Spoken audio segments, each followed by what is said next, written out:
Hello everyone, how are you doing? This is MD Tech here with another quick tutorial. In today's tutorial, I'm going to show you guys how to resolve if your Windows 11 computer is not detecting your second monitor. So this should hopefully be a pretty straightforward process here, guys, and without further ado, let's go ahead and jump right into it. First thing I'd recommend doing, unplug your second monitor and plug it back in. Make sure you have a good connection. Second thing I'd recommend doing, if there's a power button on the monitor, make sure it's turned on.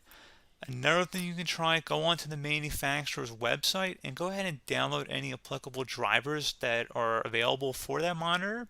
Definitely something I would strongly suggest.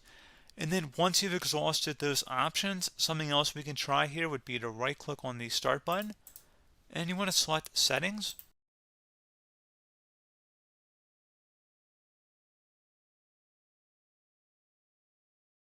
Select system and then on the right side select display.